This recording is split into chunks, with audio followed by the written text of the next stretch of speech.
Do you practice with a mute? No.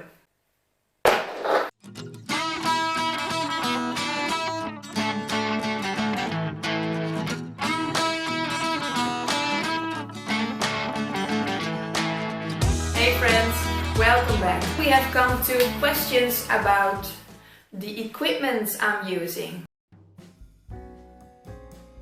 What brand is your violin?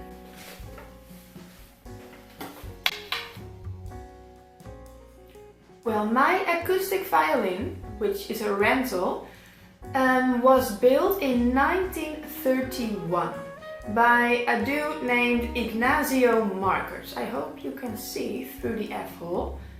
And this violin was built in Prague. So my violin isn't really a brand, but it is a brand in terms of we know who the maker is. And I think it's really awesome that this violin is over 80 years old.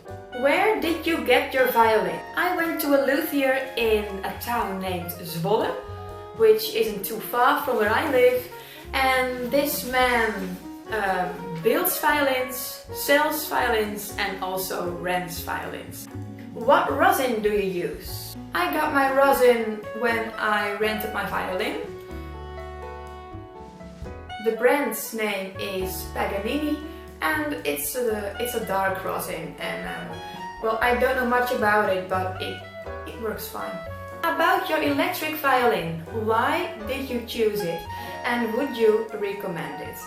I have a bridge Aquila, and I chose it, one, for the looks. It looks kick-ass. And also because I've read pretty good reviews about this one. Also, most electric violins have a solid body, but this one has a hollow body. And that gives it a bit of an acoustic vibe to it. Would I recommend it? Oh yeah. Do you practice with a mute? No. Before starting to play the violin, I did buy two mutes, a rubber one and also a metal one with a rubber coating. But because they muffle the sound, I really don't like using them. Unless I really have to. But hey, my husband bought noise cancelling headphones. So, what's different about a carbon fiber bow? Well, the thing that makes a bow a good bow is the stiffness. A very good wooden bow is made of hardwood, which is very stiff. The harder, the stiffer the wood is, the better your bow is. Carbon fiber is a material that is very stiff, but is way cheaper than hardwood. So with a good quality carbon fiber bow, you'll have the stiffness of a very expensive wooden bow, but not the price. This carbon fiber bow costs 250 euros, but it's comparable to a wooden bow of around 600, 700 euros. So that might give you an idea. What violin should I buy? Well, they don't say for nothing, buy cheap, buy twice. So I would strongly advise to rent a violin first, and if you still like it very much after 1 or 2 years, you can buy a good one. And often your rent is your discount when you buy. If renting is not an option for you, or if you don't want to rent, I've heard that the Stentor 2 is a very good option if you want to buy a violin as a beginner. So just go with that. Acoustic or electric? Acoustic. Although my electric violin is very cool and it sounds very good, I always practice on my acoustic. And that brings me to the next question. Does an electric hide mistakes? Yes, it does. The sound of an electric is not as pure as the sound of an acoustic, so it's harder to hear whether you are in tune or not. Well, an acoustic violin shows no mercy.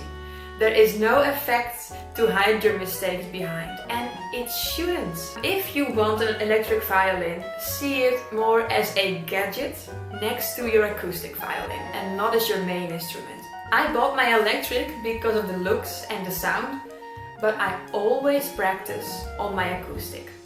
My electric violin is for fun and performing. The last question, what are the costs? Learning to play the violin the proper way is expensive. Lessons are expensive. A good violin is expensive. I rent my violin for 12 euros a month. That is not expensive, but in a year or two I want to buy a really good acoustic violin. So yes, that's expensive. I pay 26 euros for each 30-minute lesson.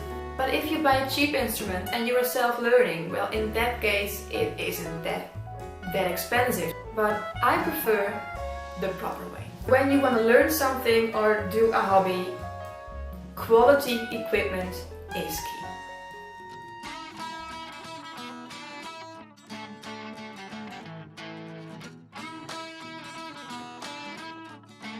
And now we've come at the end of the Q&A video. But this was not just a Q&A video, it was also a video with room for requests. And here they are. Request number 1, the Canon in D by Pachelbel. Let's say I'm working on it, and not just by myself. Request number 2, any song by Lindsey Stirling. I love to, really, I do, but not just yet. Request number 3, River Flows in You. That's beautiful. Request number 4, the Michael Myers theme song.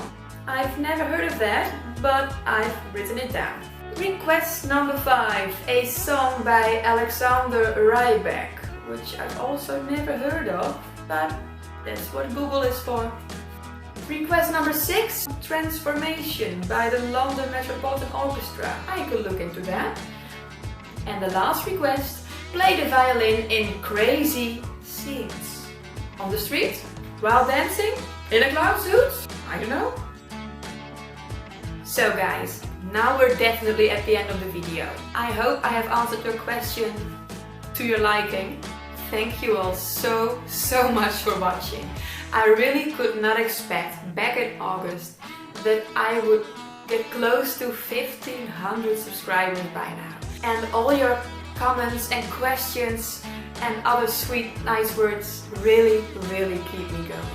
And it's so fun to track my progress in this way throughout all the videos I've made so far. If you are curious for more adventures in between my YouTube videos, you can always follow me on Instagram. I'll see you next time.